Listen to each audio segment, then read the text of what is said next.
सरोज बड़े ही धूमधाम से अपने बेटे अरुण की शादी एक रुचि नाम की लड़की से करवा उसे अपने घर ला ही रही होती है। तभी अचानक से उसकी रास्ते में गाड़ी खराब हो जाती है। अरुण ड्राइवर के साथ उतर के मैकेनिक की दुकान ढूंढने के लिए जाता है। तभी सरोज को बहुत प्यास लगती है और उसकी नजर सड़क के पार एक ढाबे पर जाती है। तभी वो अपनी बहू से बोलती है, रुचि बहू, तुम यहीं गाड़ी में आराम से बैठो, मुझे बहुत जोर से प्यास लगी है, मैं पानी लेकर आती हूँ। जी माँ जी, आप जाइए। बहू, तुम्हें कोई परेशानी तो नहीं है ना? अकेले डरोगी तो नहीं ना तुम? नहीं माँ जी, मैं ठीक हूँ, आप आराम से जाइए, मैं यहीं गाड़ी में हूँ। ठीक है, तुम बैठो, मैं आती हूँ पानी लेकर। सरोज इतना कहकर गाड़ी से उतरकर ढाबे पर पानी लेने के लिए चली जाती है। थोड़ी देर बाद वो पानी लेकर वापस आती है और अरुण अपनी माँ से बोलता है, माँ गाड़ी ठीक हो चुकी है और देर भी हो रही है, चलिए घर चलते हैं, रुचि को बुला लीजिए। बेटा, तू ये कैसी बातें कर रहा है? बहू मेरे साथ नहीं है, वो तो गाड़ी में बैठी है, मैं तो सिर्फ पानी लेने के लिए गई थी। माँ मजाक मत करिए, मुझे पता है आप मजाक कर रही हो और आपकी ये मजाक करने की आदत ना बहुत पुरानी है, लेकिन ये टाइम मजाक करने का नहीं है। माँ घर चलते हैं ना। बेटा, मैं कसम खा के बोल रही हूँ, मैं बहू को अपने साथ लेकर नहीं गई। मैंने उसको बोला, बहू तू गाड़ी में बैठ, मैं पानी लेकर आती हूँ, और मैं चली गई। तुम एक बार गाड़ी में चेक कर तो लो। माँ ऐसे कैसे हो सकता है, क्योंकि आते समय मैंने गाड़ी चेक किया था और गाड़ी में ना आप थी ना ही रुचि, तो मुझे लगा आप लोग घूमने के लिए निकल गए होंगे। अगर आपको यकीन ना हो ना तो आप खुद जाके चेक कर सकते हो। सरोज डरते हुए गाड़ी का दरवाजा खोलती है और देखती है कि गाड़ी में कोई नहीं होता है। मानो उसके होश ही उड़ जाते हैं। वो बहुत घबरा जाती है और अपने बेटे से बोलती है, बेटा, यह रास्ता बहुत सुनसान है, हमें बहू को यहाँ अकेला नहीं छोड़ना चाहिए था। बहू लापता हो गई है, अब हम उसे कैसे ढूंढेंगे? इसके माँ बाप को क्या जवाब देंगे? वो लोग तो सोचेंगे कि हमने उनकी बेटी को गायब करवाया है। माँ आप चिंता मत कीजिए, हम आसपास देखते हैं, शायद कहीं घूमने निकल गई हो। हाँ मिल जाएगी माँ, आप चिंता मत कीजिए, यहाँ पास में ढाबा है, वहाँ जाके पूछते हैं। बेटा, तू बिल्कुल सही कह रहा है, हमें बहू को ढूंढना चाहिए। अरुण और सरोज दोनों ही रुचि को बहुत ढूंढते हैं। आसपास के लोगों से भी पूछते हैं, लेकिन किसी को उसके बारे में कुछ नहीं पता होता है। उन्हें सुबह से शाम हो जाती है। तभी सरोज अरुण से बोलती है, बेटा तू चिंता मत कर, हम पुलिस में बहू की लापता होने की रिपोर्ट लिखवाएंगे, हमें जरूर बहू मिल जाएगी। माँ मैं रुचि से बहुत प्यार करता हूँ, मैं उसके बिना नहीं रह सकता। माँ मुझे रुचि चाहिए, माँ उसे वापस ला दो। मिल जाएगी बेटा तुझे तेरी रुचि। जिसने भी उसे लापता करने की एक गंदी चाल चली है, उसे मैं नहीं छोड़ूंगी। बस एक बार पता चल जाए कि वो है कौन। रुचि के जाने के बाद अरुण बिल्कुल टूट जाता है। उसकी लाइफ शुरू होने से पहले ही खत्म हो जाती है। अरुण घर पहुंचते ही सबसे पहले पुलिस स्टेशन जाता है और अपनी पत्नी की लापता होने की रिपोर्ट लिखवाता है और पुलिस उसे ढूंढने में लग जाती है। वहीं दूसरी तरफ उसके सभी रिश्तेदारों में सरोज की बहू की लापता होने की खबर फैल जाती है। एक दिन सुबह के समय वो बेसुध होकर सोफे पर लेटा होता है। तभी रुचि की माँ और बाप उसके घर आते हैं और रुचि की माँ अरुण का कॉलर पकड़कर बोलती है, अगर तुम्हें हमारी लड़की पसंद नहीं थी तो तुमने शादी करी क्यों? कम से कम हमारी बेटी हमारे पास तो होती, लेकिन तुम्हारे जैसे घटिया लोगों के साथ उसकी शादी करवा के हमने उसकी जिंदगी खराब ही कर दी। मम्मी जी मुझे खुद नहीं पता कि रुचि कहाँ है। मैंने खुद उसे ढूंढने की कोशिश की, लेकिन वो मुझे कहीं नहीं मिली। मेरा यकीन कीजिए, मुझे नहीं पता वो कहाँ है, लेकिन अब चिंता मत कीजिए, मुझे भरोसा है कि वो मिल जाएगी।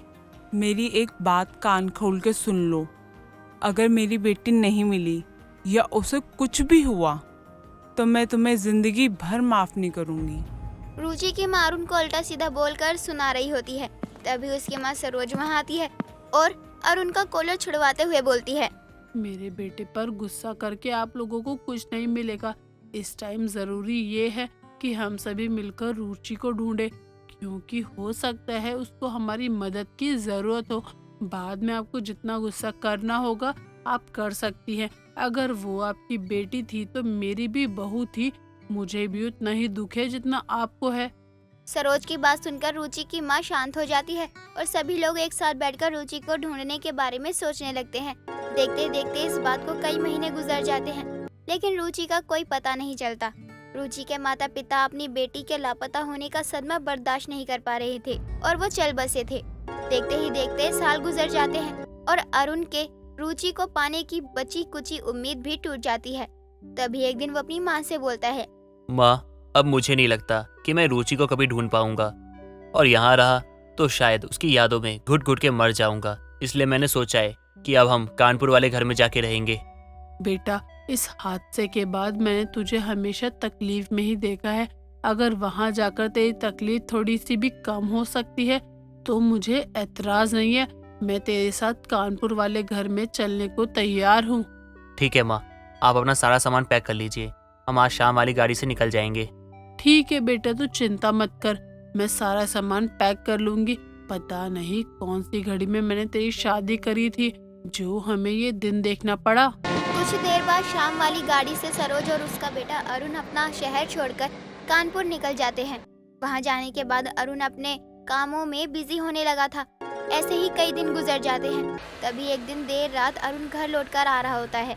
तभी उसकी गाड़ी के आगे एक लड़की आ जाती है। वो जल्दी से ब्रेक मारकर गाड़ी से उतरता है। उसकी शक्ल देखकर अरुण के होश उड़ जाते हैं, क्योंकि वो और कोई नहीं बल्कि उसकी पत्नी रुचि होती है। रुचि अरुण को देखते ही भागने की कोशिश करती है। तभी अरुण उसका हाथ पकड़ लेता है और बोलता है, तुम यहाँ कानपुर में हो, ये बात तुमने मुझे बताई क्यों नहीं? और तुम गायब कहाँ हो गई थी? बहुत सारे सवाल है जिनका जवाब तुम्हें देना होगा, और तुम मुझे देखकर भाग क्यों रही हो? देखो, मेरा हाथ छोड़ दो प्लीज, मुझे जाने दो, मैं तुम्हें नहीं जानती। वो तो तुम्हारे ये चेहरे की घबराहट ही बता रही है कि तुम मुझे जानती हो या नहीं जानती। मेरे सारे सवालों का जवाब मुझे चाहिए, और जब तक मुझे जवाब नहीं मिलेगा मैं तुम्हें यहाँ से कहीं नहीं जाने दूंगा। मैं तुम्हारे किसी भी सवाल का जवाब देना जरूरी नहीं समझती, छोड़ो मेरा हाथ। रुचि के कहने पर भी अरुण उसका हाथ नहीं छोड़ता और उसे जबरदस्ती अपनी गाड़ी में बिठाने लगता है। तभी वहाँ पर एक राहुल नाम का लड़का आता है और अरुण को धक्का मारते हुए बोलता है, तेरी हिम्मत कैसे हुई मेरी बीवी को हाथ लगाने की? अगर दोबारा तूने इसकी तरफ मुड़कर देखा तो मैं तेरी हड्डी पसली एक कर दूंगा। ये तू क्या बोल रहा है? ये तेरी पत्नी नहीं हो सकती, क्योंकि ये मेरी पत्नी है। भाई देख, तेरी शादी इसके साथ जो हुई है वो सब एक दिखावा थी। सिर्फ दुनिया की नज़रों में ये सब शादी हुई थी। ये सब हमने इसलिए किया ताकि ये पूरी तरह से आज़ाद हो सके। उस दिन तेरी गाड़ी में से मैंने ही इसे गायब किया था ताकि हम बहुत सारे गहने और पैसे लेकर भाग सकें और सारा शक तेरे ऊपर जाए कि तूने अपनी बीवी को लापता किया है। इसके लिए तुमने मुझे इतना बड़ा धोखा दिया? अगर तुम मुझसे प्यार नहीं करती थी तो एक बार बोल देती, मैं खुद ही शादी के लिए मना कर देता। लेकिन तुमने तो मेरी पूरी जिंदगी बर्बाद कर दी। लेकिन फिर मैं अपनी माँ बाप की नजर में गलत हो जाती।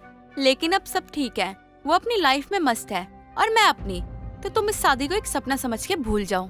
रुचि इतना कहकर अपने नए पति के साथ वहाँ से चली जाती है और उस दिन के बाद से अरुण रुचि से नफरत करने लगा था। साथ ही पुलिस को बुलाकर उन्हें सारी बातें बताकर दोनों को धोखाबाजी करने के इल्जाम में जेल भी पहुंचवा देता है और अपने ऊपर लगे अपनी बीवी को लापता करने का केस भी बंद करवा देता है और उसे हमेशा के लिए भुलाकर अपनी लाइफ में आगे बढ़ जाता है। शिप्रा एक बिगड़ी हुई मॉडर्न लड़की थी। उसके पिता प्रेम प्रकाश ने उसे सुधारने के लिए अपने दोस्त के देसी बेटे मोहन से उसकी शादी करवा दी, जो पूरे तरीके से मिट्टी से जुड़ा हुआ था। शादी के अगले दिन शिप्रा क्रॉप टॉप और जीन्स पहनकर रेडी होती है और टिफिन देते हुए बोलती है, ये लीजिए अपना टिफिन, और हाँ, शाम को आपको मेरे साथ घूमने बाहर जाना है और ये कपड़े मत पहनना, तब कुछ और पहनना। पहले वो सब छोड़ो, ये तुम कहाँ पहन कर आई हो? शादी के बाद औरतें साड़ी पहनती हैं और तुम ये पतली पतली टांगे दिखा रही हो हमें। ये जीन्स पहनकर जाकर साड़ी पहनो। अरे मुझे नहीं आती साड़ी पहननी, मैं नहीं पहनूंगी। अरे नहीं आती तो तुम्हें हम सिखा देंगे, ऐसे तो हम तुम्हें बाहर नहीं लेकर जाएंगे। देखिए मोहन जी, मैं इन्हीं कपड़ों में कंफर्टेबल फील करती हूँ, मैं नहीं लपेटूंगी वो थान। देखो, नहीं आता तो आदत डालो, बाहर जाना है तो साड़ी पहनकर ही जाना है, भले ही घर में तुम ऐसी रहो, मुझे कोई शिकायत नहीं है। ठीक है मोहन जी। मोहन अपना टिफिन लेकर दफ्तर चला जाता है। कुछ देर बाद शिप्रा रसोई से खाना लाकर टेबल पर लगा देती है, जिसके बाद मोहन को बुलाती है। मोहन जी आ जाइए, मैंने खाना टेबल पर लगा दिया है। ठीक है, तुम एक चटाई लाओ जब तक। पर क्यों? अरे तुम लाओ तो सही। मोहन के इतना कहने पर शिप्रा उसे चटाई लाकर देती है और पूछती है। अब तो बता दीजिए कि आपने ये क्यों मंगवाई है। वो का है ना, 3-4 दिन से हम तुम्हारे लिए ये डाइनिंग टेबल पर बैठकर खाना खा रहे थे। उस कुर्सी पर बैठकर हमारी कमर बहुत दर्द हो रही है, इसलिए आज हमने सोच लिया है कि हम ये चटाई पर बैठकर जमीन पर दोनों साथ खाना खाएंगे। चलो आओ, तुम बैठो। मोहन जी, जमीन पर बैठ के खाना कैसे खाऊं? ना बाबा ना, मैंने कभी नहीं खाया ऐसे खाना और ना ही मैं खा पाऊंगी। अरे एक बार खाए कर तो देखो जमीन पर, मेरे साथ बैठो और ऐसे तो करो मत। बचपन में जमीन पर ही तो घुटने से चला करती थी कि ससुर जी ने आसमान खरीद कर दिया था बेटी को। मेरे पापा ने बचपन में मुझे आसमान नहीं दिया, लेकिन हाँ, जब से मुझे अकल आई है ना, तब से मैंने तमीज से रहना शुरू कर दिया था। तुम मेरे साथ बैठो, मेरी बीबी हो ना, मेरी बात मानो। ये बीवी क्या होता है? वाइफ बोलो यार। पापा ने भी पता नहीं कैसे देसी से लड़के से मेरी शादी करवा दी। तुमसे तो देसी घी के बिना रोटी नहीं खाई जाती और मुझे देसी घी देख के उल्टियाँ आती हैं। मेरी घी की रोटी ठंडी हो रही है, जल्दी आओ, मजा नहीं आएगा फिर। मोहन की बात सुनकर शिप्रा उसके साथ चटाई पर बैठकर खाना खाती है। मोहन को हाथ से खाना खाते देखकर वो नाक सिकोड़ती है और कुछ देर बाद में मोहन बोलता है, भर गया मेरा पेट, कितने दिनों बाद अच्छे से खाया है। अच्छा सुनो, अब से रोज हम सुबह शाम जमीन पर ही बैठकर खाएंगे। क्या? नो नो नो नेवर, मैं नहीं खाऊंगी जमीन पे बैठकर। अरे कुछ दिन में तुम्हें आदत पड़ जाएगी। और हाँ, कल खाने में तुम्हारे हाथ की मक्का की रोटी और सरसों का साग खाऊंगा, तो ध्यान से बनाना। मक्का की रोटी बहुत देर में बनती है। शादी को 4 दिन नहीं हुए और ये मुझे अपनी तरह देसी बनाने की कोशिश कर रहा है, जैसे मैं कोई गांव की आई हुई गवार हूँ। पता नहीं क्या बनाने को बोल रहा है और मैंने तो कभी खाया भी नहीं है। इस तरह दोनों खाना खाकर सो जाते हैं। अगले दिन वो उसको चाय नाश्ता देती है। मोहन कप की चाय को प्लेट में सुड़ सुड़ करके पीता है, जिसकी आवाज सुनकर शिप्रा बोलती है, मोहन जी, ये कैसे चाय पी रहे हैं आप? इतनी आवाज करके कौन पीता है? अब तुमने चाय ही इतनी बढ़िया बनाई है कि क्या बताएं, मजा ही आ गया। तुम भी पियो। मुझे नहीं पीनी, आप ही पियो। अच्छा ठीक है, मैं दफ्तर जा रहा हूँ। चलो अच्छा है, अब मैं थोड़ी देर शांति से शॉर्ट्स पहन कर रहूंगी। शिप्रा मोहन के जाने के बाद शॉर्ट्स पहनकर हेडफोन लगाकर म्यूजिक सुनते हुए वैक्यूम क्लीनर से पूरे घर को साफ करती है। धीरे धीरे शिप्रा घर के सारे कामों को खत्म करती है और सो जाती है। शाम को मोहन घर आता है और उसे जगाता है, लेकिन वो नहीं उठती और जोर से उसके कान के पास चिल्लाकर मोहन बोलता है, अटेंशन, वंदे मातरम शुरू करेंगे, शुरू कर। नींद में मोहन की बात सुनकर वो झटके से खड़ी होती है और बोलती है, वंदे मातरम। अरे मोहन जी, आप आ गए। और ये क्या तरीका होता है किसी को उठाने का? अरे 2 वक्त हो रहे हैं, ऐसे भी कोई सोता है का? और ई का छोटा छोटा कच्चा पहना है, हमें शर्म आ रही है, जल्दी कुछ पहनो।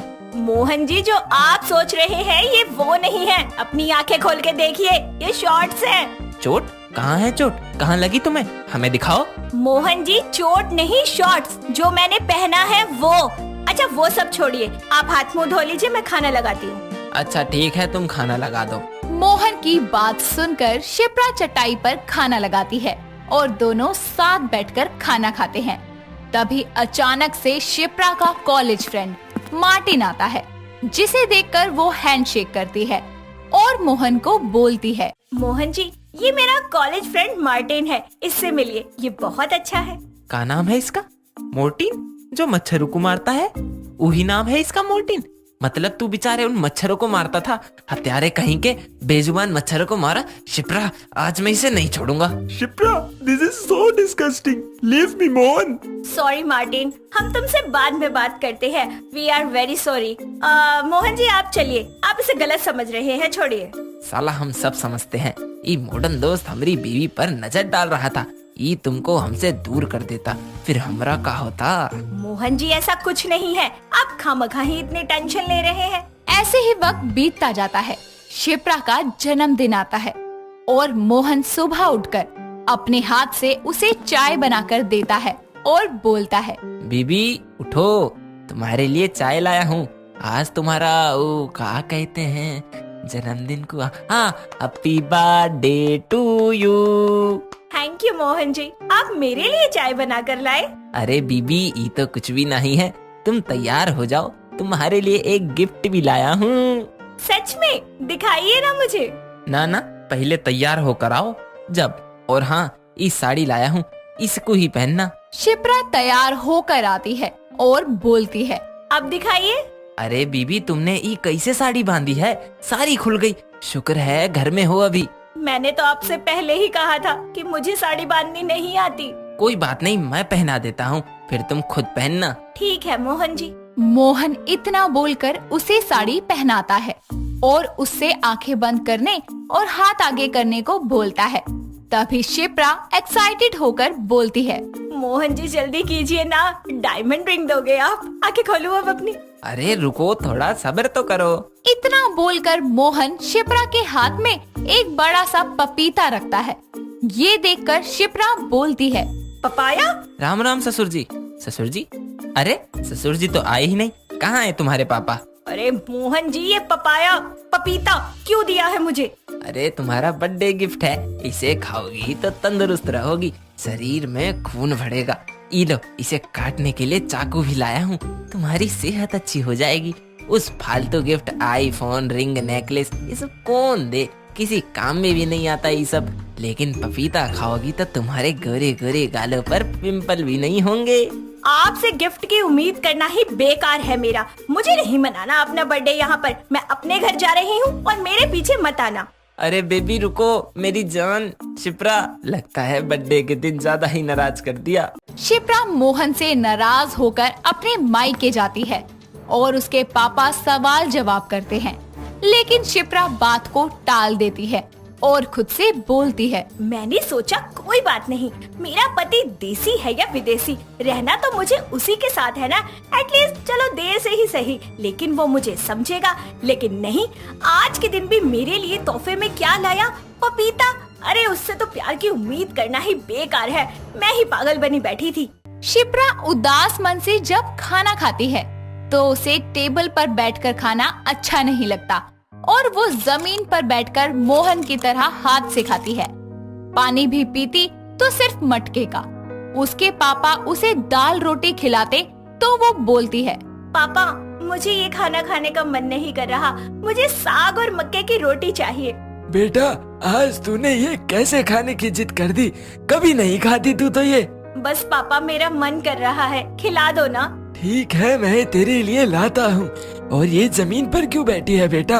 ये तेरा अपना घर है, साड़ी की जगह कुछ और पहन ले। वैसे नहीं पापा, मैं ऐसे ही ठीक हूँ। मुझे बहुत अच्छी लग रही है ये साड़ी, क्योंकि ये मोहन जी ने मुझे अपने हाथों से पहनाई थी। मैं उन्हें क्यों याद कर रही हूँ? मुझे पता है तू उदास है, मोहन को याद कर रही है ना। अब तुझे उसके तौर तरीके से रहने की आदत हो गई है, इसीलिए जमीन पर बैठ रही है। जो तूने आज तक कभी नहीं मांगा, कभी नहीं खाया, वो तू आज कर रही है। ये भारी भरकम साड़ी भी। अब तू भी अपने पति की तरह देसी हो गई है, तुझे उसकी आदत हो गई है। जा उसके पास, वो भी बहुत परेशान और उदास होगा तेरे लिए। आपको कैसे पता चला पापा? एक बाप अपने बच्चे की सारी तकलीफ बिना कहे समझ सकता है। अब ज्यादा देर मत कर, उसके पास जा। ठीक है पापा। शिप्रा अपने पापा की बात सुनकर उसी दिन मायके से लौट जाती है और जैसे ही वो अपने घर का दरवाजा खटखटाती है, मोहन बोलता है, अरे अब कौन है? आपकी बीवी आई है। मोहन उसे देखकर खुशी से गले लगा लेता है और शिप्रा भी उससे माफी मांगती है और देसी स्टाइल में हलवा खाकर अपना बर्थडे मोहन के साथ सेलिब्रेट करती है। साथ ही उसके साथ देसी स्टाइल में रहने लगती है। सुबह का समय था। आरव गहरी नींद में अपने बेड पर सोया होता है। तभी उसका फोन बजता है और वो अपना फोन उठाकर बोलता है, किसको इतनी सुबह सुबह मौत आ रही है यार? कोई चैन से सोने भी नहीं देता। हेलो, कौन बोल रहा है? हेलो आरव, मेरी क्यूटी पाई। कौन है आप? तुमने मुझे नहीं पहचाना? उफ, ऐसा कहकर तुमने मेरा दिल तोड़ दिया। Sorry, wrong number. इतना बोलकर वो फोन रखने ही वाला होता है कि तभी वो अनजान आवाज बोलती है, ओ, तुम तो नाराज हो गए। चलो इस बार तुम्हें माफ किया। क्यों सुबह सुबह मजाक कर रही हो कौन तुम? अब उठ भी जाओ, 2 दिन से तुमने एक ही टी शर्ट पहनी हुई है। जल्दी से उठकर फ्रेश हो जाओ और अच्छे कपड़े पहन लो। मैं तुम्हारा वेट करूंगी, तुम्हारी सीक्रेट लवर। बाय। ये बात सुनकर आरव अपने बेड से उठकर खड़ा हो जाता है और बेचैनी में इधर उधर देखने लगता है, जिसके बाद वो अपने फोन को टेबल पर रखकर तैयार होने के लिए चला जाता है। थोड़ी देर बाद में वो नाश्ता करके कॉलेज के लिए निकलता है, जहां उसका दोस्त अंश उसका इंतजार कर रहा होता है। ओए, तू मेरा असाइनमेंट तो लेके आया है ना? ओह शिट यार, सॉरी यार, मैं भूल गया। रात तक तो याद था, पता नहीं सुबह कैसे माइंड से स्किप हो गया। बहुत बढ़िया, मतलब आज तो मेरी लगने वाली है। अरे यार, आज लास्ट डेट थी सबमिशन की और अब तो तेरी वजह से मुझे पेनल्टी पॉइंट मिलेंगे। क्या यार? यार सॉरी, वो सुबह किसी रॉन्ग नंबर से फोन आ गया था तो उसकी वजह से मुझे ध्यान ही नहीं रहा। कोई नहीं, कल अपन हर्षिता के साथ कॉफी पीने चलेंगे, ठीक है? हाँ हाँ, तू अपनी बंदी के साथ मजे से कॉफी पिएगा और मैं क्या वहाँ भुट्टा चीलूंगा? मुझे नहीं जाना कहीं। ओ साले तू चल तो सही, तेरा भी जुगाड़ कर देंगे। इतना बोलकर दोनों क्लास लेने के लिए चले जाते हैं। अगले दिन दोनों एक कैफे में बैठकर हर्षिता का वेट कर रहे होते हैं।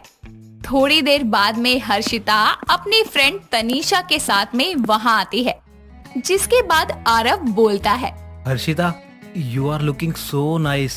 कभी कुछ नया भी बोल लिया करो। हेलो अंश, हाउ आर यू? बहुत दिनों बाद मिल रहे हो। I am good. ये तुम्हारी फ्रेंड तनीषा है ना?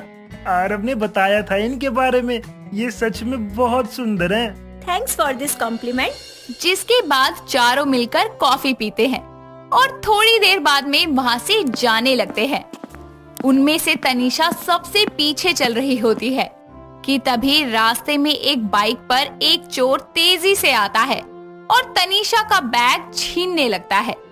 जब तनीषा बैग नहीं देती तो चोर उसके हाथ पर चाकू मारकर वहाँ से भाग जाता है और चाकू लगने की वजह से तनीषा वहीं गिर जाती है। जिसके बाद तीनों उसके पास आते हैं और आरव उसे पकड़कर बोलता है, ओ माय गॉड, तुम्हारे हाथों में तो ब्लीडिंग हो रही है। तुम दोनों घर जाओ, मैं तनीषा को घर ड्रॉप करके आ जाऊंगा। आरव प्लीज तनीषा को सेफली घर ड्रॉप कर देना और अपना भी ध्यान रखना। इतना बोलकर अंश और हर्षिता वहाँ से चले जाते हैं और आरव तनीषा की चोट को अपने रुमाल से बांध देता है। जिसके बाद वो उसे अपनी गोद में बिठाकर टैक्सी में उसके घर तक ड्रॉप करता है और तनीषा बोलती है, थैंक यू आरव, यहाँ तक आने के लिए। अब दोस्त हूँ तो क्या इतना भी नहीं कर सकता? अब तुम अंदर जाओ और एक पेन किलर ले लेना ताकि तुम्हें दर्द ना हो। अब मुझे भी चलना चाहिए, ठीक है? इतना कहकर वो वहाँ से चला जाता है और ऐसे ही समय बीतता जाता है। और एक दिन जब आरव अंश के साथ बैठकर पढ़ाई कर रहा होता है तो उसे फिर से उसी अननोन नंबर से कॉल आता है और वो बोलता है, हेलो, कौन? हाय हैंडसम। तुमने फिर कॉल किया? अरे कहना क्या है तुम्हें? आज बहुत चार्मिंग लग रहे हो इस ब्लू शर्ट में। तुम्हें पता है ये मेरा फेवरेट कलर है। मुझे ये नहीं समझ आता कि तुम मुझे जानती कैसे हो, क्योंकि मैं तो तुम्हें पहचान ही नहीं पा रहा। और तुम्हें मेरा नंबर कहाँ से मिला? और तुम मुझसे इतने प्यार से क्यों बात करती हो? आखिर तुम चाहती क्या हो? अरे बस बस रिलैक्स, मैं तुमसे कुछ नहीं चाहती क्योंकि मैं तो तुम्हें ही चाहती हूँ। देखो miss, for your kind information, I have a girlfriend और मैं उससे बहुत खुश हूँ। तो आप मुझसे ऐसे मीठी मीठी बातें करना तो बंद कर दीजिए, समझे? हर्षिता नाम है ना उसका, वो तुम्हारे साथ कॉलेज में पढ़ती है। क्यों, सही कहा ना मैंने? मैंने तुम्हें पहले ही कहा था ना ये रॉन्ग नंबर है, क्योंकि तुम किसी के पटे पटाए माल को अपना बनाना चाहती हो। देखो, तुम्हें बॉयफ्रेंड चाहिए ना, मैं ला के दूंगा ना तुम्हें, पर फिर तुम्हें प्रॉमिस करना होगा कि तुम लाइफ में कभी मुझे कॉल नहीं करोगी। Hello hello.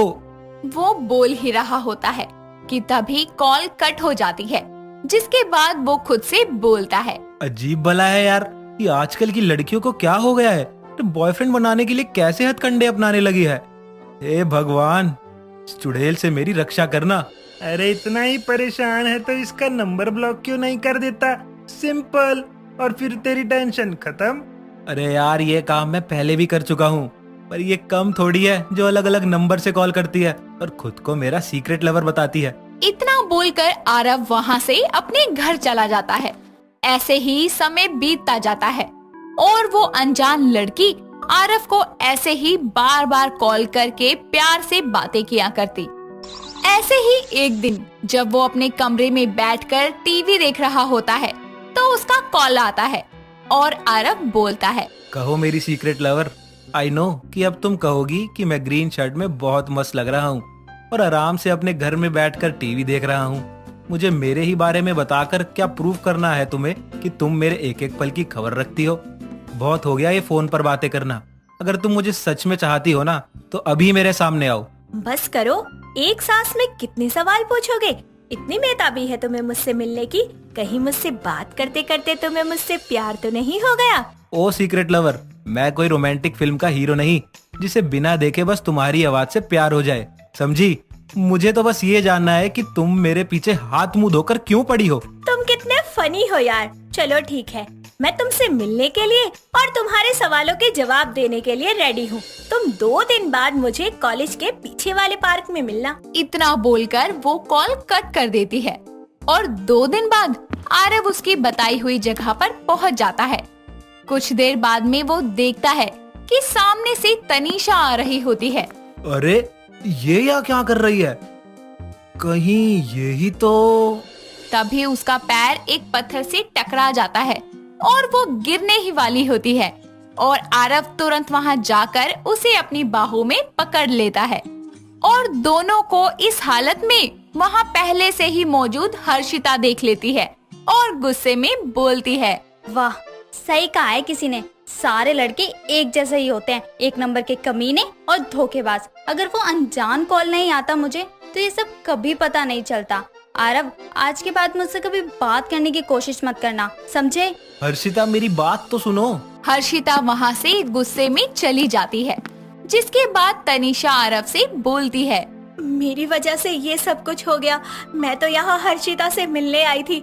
मुझे नहीं पता था कि तुम दोनों का ब्रेकअप हो जाएगा मेरी वजह से। I am really sorry Aarav. Tanisha की बात सुनकर आरव को अजीब लगता है और जिसके बाद वो वहाँ से बिना कुछ कहे ही चला जाता है। कुछ दूर जाते ही उसका फोन बजता है और वो समझ जाता है कि ये उसी सीक्रेट लवर का कॉल है। जिसके बाद वो कॉल को कट करके फिर से उस नंबर को डायल करता है तो उसे अपने आसपास ही फोन की रिंग सुनाई देती है। जिसके बाद वो उस आवाज का पीछा करता है तो देखता है कि ये आवाज तो एक पेड़ के पीछे से आ रही है और वहाँ से बस लड़की के बाल ही दिख रहे होते हैं। जिसके बाद वो पास जाकर बोलता है, हेलो मेरी सीक्रेट लवर। देखा तुमने, तुम्हारी गर्लफ्रेंड तुम्हारी बात सुने बिना ही तुमसे ब्रेकअप करके चली गई। वो जैसे ही पीछे पलटती है तो आरव उसे देखकर हैरान रह जाता है क्योंकि वो कोई और नहीं बल्कि तनीषा ही थी। वो अपने सामने उसे देखकर डर जाती है और बोलती है, देखो आरव, मुझे गलत मत समझो। ये सब मैंने बस तुम्हारा प्यार पाने के लिए किया था। कुछ मत बोलो, तुम्हारी ये सफाई तुम्हारे किए को छुपा नहीं सकती। अब मैं बस यही कहूँगा कि तुमने बहुत गलत किया है। इतना बोलकर आरव वहाँ से चला जाता है और फिर कभी किसी अननोन नंबर से आए कॉल को रिसीव ही नहीं करता। झुमकी को बचपन से ही अच्छी और थोड़ी महंगी चीजों का बड़ा शौक था। जब तक वो किसी चीज को अच्छे से देख परख ना ले तब तक उसे अपने लिए नहीं लेती थी। ऐसे ही एक दिन वो अपनी सासू माँ रश्मि के साथ बाजार जाती है जहाँ बहुत सारी अलग अलग चीजों की दुकानें थी। दोनों सास बहू एक साड़ी के शोरूम में जाती हैं और तभी रश्मि बोलती है, अरे भैया, अच्छी सी साड़ी दिखा दो। जी माँ जी, अभी दिखाता हूँ। वो दुकानदार उन्हें साड़ियाँ दिखाना शुरू कर देता है। रश्मि एक एक करके साड़ियाँ देखती जाती है पर उसे कुछ समझ नहीं आता तो वो झुमकी से बोलती है, अरे बहू, तू ही बताना इनमें से कौन सी साड़ी मुझ पर अच्छी लगेगी। माँ जी, अगर आप बुरा ना माने तो मैं आपको एक बात बताऊं। बोलना, क्या बात है? इनमें से एक भी साड़ी आप पर अच्छी नहीं लगेगी और इनका फैब्रिक देखिए कितना घटिया है, बिल्कुल भी अच्छा नहीं है। तो क्या हुआ बहू, मुझे तो घर में ही पहनकर रहना है, कौन सा बाहर जाना है? फिर भी माँ जी आपका भी कोई स्टैंडर्ड है, क्लास है, समाज में कोई इज्जत है। अरे ऐसे कपड़े पहनकर बाहर जाएंगी तो लोग क्या सोचेंगे आपके बारे में? छोड़ ना बहू, मुझे इन सब बातों से कोई फर्क नहीं पड़ता। तो बताइए माँ जी, कौन सी साड़ी पसंद आई है आपको? सभी साड़ियों में से रश्मि एक नीले रंग की प्रिंटेड साड़ी निकालती है और दुकानदार को देते हुए उससे बोलती है, ये लो भैया, ये वाली पैक कर दो। बस एक ही साड़ी? हाँ, फिलहाल तो एक ही चाहिए थी, तुम इसे ही पैक कर दो। ठीक है माँ जी। दुकानदार साड़ी पैक करके रश्मि को देता है और उससे बोलता है, माँ जी आपके कुल मिलाकर हो गए 1250 रुपए। ठीक है। 1 मिनट भैया, अभी बिल मत बनाना। ऐसा कहकर झुमकी रश्मि को साइड में ले जाती है और उससे बोलती है, ये आप क्या कर रही हैं माँ जी? क्यों, क्या हुआ? 1250 रुपए मांग रहा है वो इस साड़ी के। हाँ तो क्या हुआ? नहीं माँ जी, आप इस घटिया सी साड़ी के लिए इतने सारे पैसे नहीं दे सकती। छोड़ ना बहू, आज ले ली, आगे से नहीं लूंगी। झुमकी से ऐसा बोलकर रश्मि दुकानदार को पैसे दे देती है और साड़ी लेकर वो दोनों वहाँ से अपने घर वापस आ जाती है। घर आने के बाद झुमकी एक बार फिर अपनी सास से बोलती है, सच में माँ जी, आज आपने ना घाटे का सौदा किया एकदम। बहू, तू अब भी उसी बात को लेकर बैठी है। छोड़ ना, अब जो हो गया सो हो गया। जा तू मेरे लिए खाना बना कर ले आ। ठीक है माँ जी। झुमकी रश्मि और अपने लिए खाना बनाने के लिए किचन में चली जाती है और खाना बनाने लगती है। वो खाना बना ही रही होती है कि तभी उसके पति का कॉल आता है। वो अपना फोन उठाती है और पति से बोलती है, हेलो, कैसी हो तुम? मैं ठीक हूँ, आप कैसे हैं? मैं भी अच्छा हूँ। और बताओ क्या कर रही हो? खाना बना रही हूँ। आप बताइए कहाँ हैं? मैं आज ही बरेली आया हूँ, फिर यहाँ से दिल्ली तुम्हारे पास। सच में? आप बरेली में हैं? हाँ हाँ यार, क्यों, क्या हुआ? अच्छा सुनिए ना, बरेली के ना झुमके बहुत मशहूर हैं। आप मेरे लिए वो ले आएंगे? हाँ हाँ, क्यों नहीं, जरूर। तुम बताओ कैसे झुमके चाहिए तुम्हें? मुझे ना हैंडमेड झुमके चाहिए, वो भी अच्छी क्वालिटी के। ठीक है, मैं ले आऊँगा। अब मैं रखता हूँ, अपना और माँ का ख्याल रखना। और जी आप भी, बाय। झुमकी कॉल कट कर देती है और खुद से बोलती है, ओए बल्ले बल्ले, मैं तो बरेली के झुमके पहनूंगी। जब मैं झुमके पहनकर अच्छी सी साड़ी पहनकर बाहर निकलूंगी ना, मोहल्ले की औरतें तो मुझे देख देख कर जल जाएंगी। कितना मजा आएगा। खुद से बातें करते करते वो खाना भी बना लेती है, जिसके बाद अपनी सास के लिए वो खाना लेकर उसके कमरे में जाती है और उन्हें खाना देते हुए बोलती है, ये लीजिए माँ जी, खाना खा लीजिए। अरे बहू, क्या बात है, तू बड़ी खुश नजर आ रही है, क्या हुआ है? कोई बात नहीं माँ जी, मैं तो बस यूँ ही। पर मुझे तो कुछ और ही लग रहा है। बता मुझे, कहीं ऐसा तो नहीं कुंदन वापस आ रहा हो? जी माँ जी, वो वापस आ रहे हैं और आपको पता है वो मेरे लिए बरेली से झुमके लेकर आ रहे हैं, वो भी हैंडमेड। अरे वाह बहू, क्या बात है, तेरे तो मजे ही आ जाएंगे। पर मैंने सुना है हैंडमेड झुमके बड़े महंगे मिलते हैं। हाँ वो तो है माँ जी, पर एक आध झुमका खरीद लेने से कोई बड़ा फर्क नहीं पड़ जाएगा। हाँ, बात तो तेरी भी ठीक है। चल अब आ और खाना खा ले। फिर दोनों सास बहू मिलकर खाना खाने लगती हैं और दूसरी तरफ कुंदन बरेली के बाजार में झुमकी के लिए झुमके ढूंढने लगता है। वो कई सारी दुकानों पर जाता है, लेकिन उसे सिर्फ मशीन से बने हुए झुमके ही मिलते हैं। अब वो थोड़ा परेशान होने लगता है और खुद से बोलता है, अब मैं क्या करूँ, कहाँ जाऊँ हैंडमेड झुमके ढूंढने के लिए? कुंदन को जब कुछ समझ नहीं आता तो वो अपना फोन निकालता है और गूगल पर हैंडमेड झुमकों की दुकान खोजने लगता है। गूगल पर ढूंढने के बाद कुंदन को पता चलता है कि पुरानी बरेली के बाजार में हैंडमेड झुमके मिलते हैं। तो अब कुंदन पुरानी बरेली के बाजार में जाता है और वहाँ एक दुकान पर जाकर दुकानदार से बोलता है, एक्सक्यूज मी। Yes sir. मुझे झुमके चाहिए, वो भी हैंडमेड।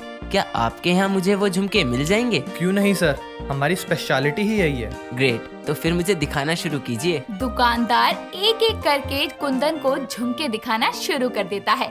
कुंदन को सभी झुमके बहुत पसंद आते हैं और वो दुकानदार से बोलता है, यार आप मुझे इतने अच्छे अच्छे झुमके दिखाए जा रहे हैं, मैं कौन से खरीदूं, कुछ समझ नहीं आ रहा। अच्छा तो एक बात बताइए, क्या ये आप अपनी वाइफ के लिए ले रहे हैं? जी। हमारे पास एक स्पेशल कलेक्शन भी है सिर्फ वाइफ के लिए, मैं आपको अभी दिखाता हूँ। ठीक है, दिखाओ। दुकानदार कुंदन को कुछ अलग से झुमके दिखाता है, जिनका प्राइस थोड़ा ज्यादा तो जरूर था, पर देखने में वो सबसे अलग थे।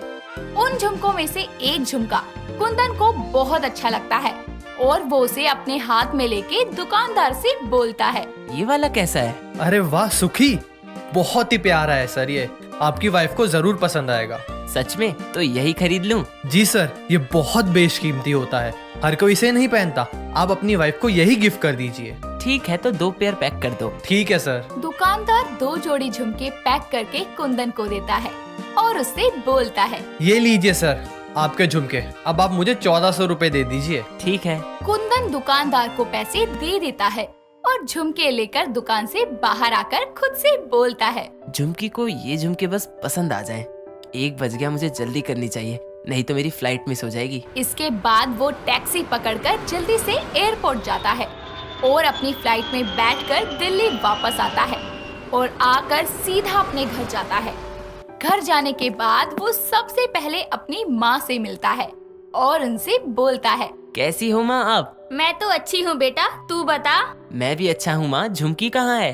वो तेरे लिए रसोई में खाना बना रही है, जा उससे मिला। कुंदन किचन में चला जाता है और जाकर झुमकी के गले लगता है, जिसके बाद वो उससे बोलता है, कैसी हो तुम? आप कैसे हैं? तुम्हारे बिना कैसा हो सकता हूँ? अच्छा देखो, मैं तुम्हारे लिए झुमके लेकर आया हूँ। कुंदन उसे झुमके दिखाता है। उन्हें देखकर झुमकी बहुत ज्यादा खुश हो जाती है और कुंदन से बोलती है, थैंक यू सो मच, कितने सुंदर है ये झुमके। वैसे कितने के हैं ये? ज्यादा महंगे नहीं है, बस 1400 के हैं। क्या इतने महंगे? Thank you so much. तुम्हारे सामने तो कुछ भी नहीं है, जब तुम इन्हें पहनकर बाहर जाओगी तो लोग तुम्हें ही देखते रह जाएंगे। इसके बाद झुमकी उन झुमकों को पहन लेती है और वो बहुत सुंदर लगती है, जिसके बाद झुमकी का झुमकों के लिए प्यार और ज्यादा बढ़ जाता है। वो आए दिन नए नए तरह के झुमके खरीदा करती और पहना करती। उसने खुद का एक मिनी स्टोर खोल लिया था और अब झुमके वो सिर्फ पहना नहीं करती, बल्कि उन्हें बेचा भी करती और खुद की आमदनी भी कर लिया करती। सुबह के 7 बजे मोहन गहरी नींद में सो रहा होता है। तभी उसके फोन की घंटी बजती है और उसकी गर्लफ्रेंड क्रिस्टल कॉल करती है। मोहन गहरी नींद में होने के कारण बिना कॉल देखे उठाकर बोलता है, हेलो, कौन? तेरी माँ। क्या यार मम्मी, सुबह सुबह चैन नहीं है? पापा पर आपका जोर नहीं चलता तो मेरी नींद खराब करने आ जाती हो। जाओ भी, अब सोने दो।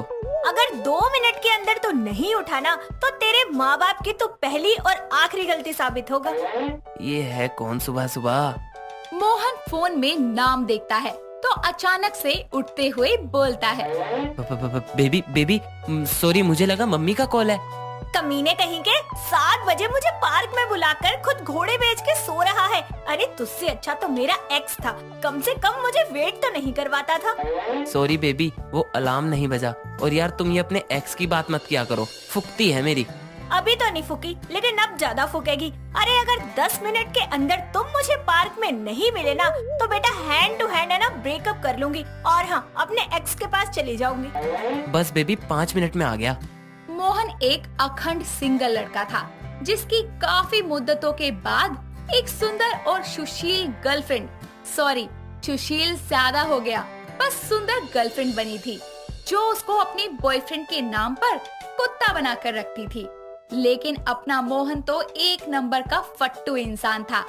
गर्लफ्रेंड को खो ना देने के चक्कर में वो उसकी वाहियात बातों को भी बड़े प्यार से माना करता, जैसे कि 5 मिनट में पार्क पहुंचने वाली। करीब 5 मिनट बाद मोहन कुत्ते की तरह हांफता हुआ क्रिस्टल के पास जाकर बोलता है, आ गया बेबी, सॉरी तुमको वेट करना पड़ा। बेटा आज तो ऐसा कर दिया, लेकिन अगर दोबारा ऐसा किया ना तो मेरी तरफ से ब्रेकअप कंफर्म। नहीं बेबी, ऐसा दोबारा कभी नहीं होगा। हाँ हुआ तो ठीक है, फिर मेरा एक्स तो तैयार है। अरे उसके पास चली जाऊंगी, वो तो बस तुमसे प्यार करती हूँ इसलिए तुम्हारे साथ हूँ। हाँ, ये साले एक्स बने ही हमारे हिस्से के सुख भोगने के लिए हैं। क्या कहा तुमने? कुछ नहीं बेबी, मैं तो बस ये कह रहा था कि तुम अपने एक्स से अब भी बात करती हो क्या? तुम मुझ पर शक कर रहे हो? How mean! अरे तुम ऐसा सोच भी कैसे सकते हो कि मैं तुम्हें चीट कर रही हूँ? अरे तुम्हारे जैसी गंदी शक्ल वाले को कोई अपना कुत्ता ना बनाए, मैंने तो फिर भी अपना बॉयफ्रेंड बनाया है। हाँ बेबी, आई नो, तुम मुझसे बहुत प्यार करती हो, तुम पर शक करने का तो कोई मतलब ही नहीं है। वो तो बस मैंने इसलिए पूछा क्योंकि तुम आजकल थोड़ा ज्यादा ही अपने एक्स की बात करने लगी हो। हाँ वो तो इसलिए क्योंकि 2 दिन पहले उसका कॉल आया था मेरे पास, बहुत गिड़गिड़ा रहा था, बेबी मेरी जिंदगी में वापस आ जाओ, लेकिन मैंने उसे मना कर दिया क्योंकि मैं तुमसे प्यार करती हूँ। उस साले की तो क्या कहा? वो बेबी तुम बहुत अच्छी हो, इसलिए मुझे तुमसे इतना प्यार है। चलो अब जॉगिंग करते हैं। मोहन और क्रिस्टल साथ में जॉगिंग करते हैं, फिर दोनों अपने अपने घर चले जाते हैं। थोड़ी देर बाद जब मोहन फ्रेश होकर बाथरूम से बाहर आता है, तभी क्रिस्टल का कॉल आता है और वो जैसे ही कॉल उठाता है, क्रिस्टल उससे बोलती है, बेबी ये सुमित घर आ गया है और उसने अपने हाथ की नस काट ली। कौन सुमित? अरे मेरा एक्स, और कौन? ये कह रहा था कि अगर मैं इसकी नहीं हुई तो ये मर जाएगा, और इतना कहते ही इसने अपने हाथ की नस काट ली। अब ये मेरी गोदी में पड़ा है, मैं क्या करूं? तुम चिंता मत करो, मैं अभी आ रहा हूँ और तुम उसको गोद से नीचे उतारो। इस भरोसे वाले की तो मैं जान ले लूंगा। मोहन कच्छे और बनियान में ही नंगे पैर क्रिस्टल के घर जा पहुंचता है और वहां जाकर बेहोश हुए सुमित के हाथ पर पट्टी करके उसे सोफे पर पटकता हुआ बोलता है, साला नौटंकीबाज, नस भी ढंग से नहीं काटी। साले मर्द की औलाद था तो सच में काट लेता ना। कम से कम मरने के बाद एक्स के पास चली जाऊंगी कि धमकी तो नहीं मिलती। बेबी ये बच तो जाएगा ना? अरे हाँ, ये कुत्ते का पिल्ला इतनी जल्दी थोड़ी मरेगा। अरे ऐसे क्यों बोल रहे हो? बेचारे ने मेरे प्यार में आकर अपनी नस काट ली, अभी भी कितना चाहता है मुझे। कुछ चाहता वाहता नहीं है, ये सब ड्रामे हैं इसके। ये तुमको खुश नहीं देख पा रहा मेरे साथ, तभी दुखी करने वापस आया है। मोहन के इतना बोलने पर क्रिस्टल कुछ कहती इससे पहले ही सुमित को होश आ जाता है और वो अपने सर पर हाथ रखते हुए बोलता है, मैं कौन हूँ? मैं कहाँ हूँ? सुमित की ये बात सुनकर क्रिस्टल उससे बोलती है, बेबी लगता है इसकी याददाश्त चली गई। नस काटने से किसी की याददाश्त कैसे जा सकती है? क्रिस्टल तुम यहाँ गई नहीं अभी तक घर? अरे मैं तुमको तुम्हारे घर छोड़कर तो आया था, फिर तुम यहाँ कैसे? और तुमने ये न्यू ईयर पार्टी की ड्रेस बदल भी ली, और ये बंदा कौन है? बेबी इसकी याददाश्त तो गई है लेकिन पूरी नहीं गई। इसे अभी भी हमारा रिलेशनशिप याद है, और वो भी न्यू ईयर तक। इसीलिए इसकी याददाश्त वापस ना आने तक हमें झूठा नाटक करना होगा। क्यों? अरे पर क्यों? सच बता के साइड करो ना। बता दो इसको कि तुम्हारा इससे ब्रेकअप हुए 6 महीने हो चुके हैं। अरे नहीं बेबी, कहीं इसे ज्यादा बड़ा सदमा लग गया और ये यही मर गया तो हम दोनों क्या करेंगे? नहीं नहीं, इसकी हालत थोड़े दिनों में ठीक हो जाएगी, तब तक हम ड्रामा करेंगे। क्रिस्टल को एक अनजान लड़के के साथ खुसर पुसर करता देखकर सुमित बोलता है, बेबी ये गंदी सी शक्ल का बंदा कौन है? तुम्हारा कोई न्यू ड्राइवर है? वो ये मेरा नया नौकर है, आज ही रखा है मैंने इसे काम पर। मोहनलाल जाओ साहब के लिए कुछ खाने को लाओ। हाँ वैसे भी तेरा नौकर हूँ, आज नाम भी दे दिया तूने। जी मालकिन, इस कुत्ते के लिए हड्डी लाता हूँ। क्या बोला बे? मेरा मतलब साहब दूध लाता हूँ। मोहन रसोई की तरफ बढ़ता ही है, इतने में ही सुमित क्रिस्टल से बोलता है, बेबी मेरे गाल पर दर्द हो रहा है, तुम हर बार की तरह किसी करके ठीक कर दो ना। ये सुनते ही मोहन रसोई से भाग कर आता है और सुमित को एक जोरदार थप्पड़ मारता हुआ बोलता है, साहब अब कैसा है दर्द? हमारे गांव में जब भी किसी के गाल पर दर्द होता था हमको ही बुलाते थे। एक झापड़ में सालों पुराना गाल का, सर का और दिल का सब दर्द दूर कर देते थे। अब भी दर्द हो रहा है तो और लगाऊं? नहीं नहीं इतना ठीक है, अब तुम जाओ। ठीक है साहब। बेटा अब अगर मेरी गर्लफ्रेंड के साथ कुछ ऐसा वैसा करने की सोची भी तो तेरे गाल लाल कर दूंगा। सुमित याददाश्त जाने के बाद क्रिस्टल के करीब जाने की कोशिश करता, कभी उसके साथ मूवी देखना, कभी उसके साथ घूमने जाना। वो कोई ना कोई बहाना करके क्रिस्टल के पास रहने लगता है, लेकिन मोहन भी उसे पूरी तरह अपने इरादे में कामयाब नहीं होने देता था। एक दिन सुमित घर में अकेला था और क्रिस्टल किसी काम से बाहर गई थी। मोहन सो रहा था, तभी सुमित क्रिस्टल के कमरे में जाकर उसकी एक ड्रेस को गले लगाकर बोलता है, मेरी जान मेरी क्रिस्टल, तुमसे ब्रेकअप करके मुझे तुम्हारी कमी का एहसास हुआ था। अब कुछ भी हो जाए मैं तुमको उस छुछुंदर मोहन से छीन कर रहूंगा। अब तक मैं एक्स था, पर अब उसको ना बना दिया तो मेरा नाम भी सुमित नहीं। इस झूठी याददाश्त का बहाना करके तुम मेरे पास तो आ ही गई हो, जल्द ही साथ भी होगी। मोहन सुमित की ये बात सुन लेता है, जिसके बाद उसके सामने सारी सच्चाई आ जाती है कि सुमित अब तक नाटक कर रहा था और वो इसकी वीडियो बनाकर सबूत के तौर पर रख लेता है। थोड़ी देर बाद जब क्रिस्टल घर आती है तो मोहन के वीडियो दिखाने से पहले ही क्रिस्टल उससे बोलती है, मोहन, मुझे लगता है कि हमें सुमित को सब कुछ सच सच बता देना चाहिए, क्योंकि मैं तुम्हारे और उसके साथ धोखा नहीं करना चाहती। मैं जान चुकी हूँ कि तुम मुझसे बहुत प्यार करते हो और एक पुराने रिश्ते की वजह से मैं तुम्हें खो नहीं सकती। ये सब तुम कह रही हो, जो अब तक हमेशा अपने एक्स के पास लौटने की धमकी देती थी? वो बस इसलिए क्योंकि मैं नहीं चाहती थी कि तुम मेरे एक्स की तरह मेरी बेकदरी करो। मुझे बस तुम्हारा प्यार चाहिए था और कुछ नहीं। बदले में मैंने तुम्हें ऐसा ट्रीट किया ताकि तुम मुझे कभी छोड़ कर न जाओ। प्लीज, मैं उन सारी चीजों के लिए तुमसे माफी मांगती हूँ। सच्ची, तुम्हारी बातों ने आज मुझे एहसास दिला दिया कि कोई भी एक्स उस रिश्ते में फुट नहीं डाल सकता जहाँ प्यार दोनों तरफ से हो। I love you baby. I love you too baby. चलो अब उस नमूने को घर से निकाल देते हैं।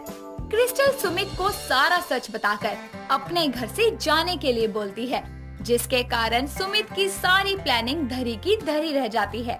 और जाते जाते मोहन सुमित के कान में बोलता है, साले, जो मेरी बंदी की ड्रेस तो अपने बैग में लेकर जा रहा है ना, उसको वापस रख दे। और हाँ, दोबारा कभी आने की सोची भी ना तो मेरे पास तेरा सच्चाई कबूलने वाला MMS है। वो मैं क्रिस्टल को दिखाकर तेरी दोस्ती भी तोड़वा दूंगा, इसलिए दिख मत जाइयो। चल अब निकल पहली फुर्सत में। सुमित का सारा प्लान मोहन के प्यार के आगे फीका पड़ जाता है और क्रिस्टल को बिना कोई सबूत दिखाए मोहन उसे वापस हासिल कर ही लेता है। दोस्तों, अगर आपको ये कहानी पसंद आई तो इसे लाइक करें, शेयर करें और कमेंट करके बताएं कि कहानी में आपको सबसे अच्छा क्या लगा।